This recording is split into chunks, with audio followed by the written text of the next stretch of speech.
हिंदू, यहूदी, बहाई धर्म के अनुयायी उन राज्यों में अपनी पसंद के शैक्षणिक संस्थानों की स्थापना कर सकते हैं जहां वे बहुसंख्यक नहीं हैं। राज्य के भीतर अल्पसंख्यक के रूप में उनकी पहचान से संबंधित मामलों पर राज्य स्तर पर विचार किया जा सकता है।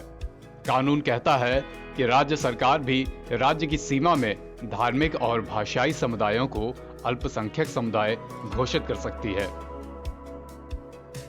ये सारी बातें केंद्र सरकार ने कही हैं।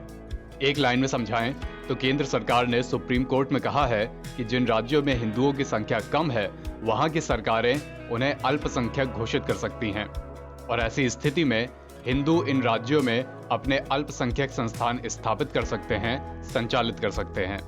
मंत्रालय ने कहा, उदाहरण के लिए महाराष्ट्र सरकार ने राज्य की सीमा में यहूदियों को अल्पसंख्यक घोषित किया है। कर्नाटक सरकार ने उर्दू, तेलुगु, तमिल, मलयालम, मराठी, तुलु, लमड़ी, हिंदी, कोंकणी और गुजराती भाषा को अपनी सीमा में अल्पसंख्यक भाषा के तौर पर अधिसूचित किया है। इसलिए स्पष्ट है कि राज्य सरकारें भी अल्पसंख्यक समुदाय को अधिसूचित कर सकती हैं। केंद्र सरकार ने यह दलील वकील अश्विनी कुमार उपाध्याय की याचिका के जवाब में दी है। इसमें उन्होंने अल्पसंख्यक शैक्षणिक संस्थानों के लिए राष्ट्रीय आयोग अधिनियम 2004 की धारा 2F की वैधता को चुनौती दी है। उपाध्याय ने अपनी अर्जी में धारा 2F की वैधता को चुनौती देते हुए कहा कि वो केंद्र को अकूत शक्ति देती है जो साफ तौर पर मनमाना, अतार्किक और आहत करने वाला है। याचिकाकर्ता ने देश के विभिन्न राज्यों में अल्पसंख्यकों की पहचान के लिए दिशा निर्देश तय करने के निर्देश देने की मांग की है।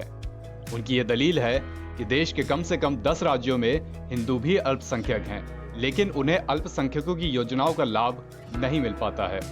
इस पर केंद्र सरकार ने कहा कि याचिकाकर्ता का यह आरोप कि यहूदी, बहाई और हिंदू धर्म के अनुयायी जो लद्दाख, मिजोरम, लक्षद्वीप, कश्मीर, नागालैंड, मेघालय, अरुणाचल, पंजाब और मणिपुर में वास्तविक अल्पसंख्यक हैं, अपनी पसंद से शैक्षणिक संस्थान की स्थापना और संचालन नहीं कर सकते, गलत है।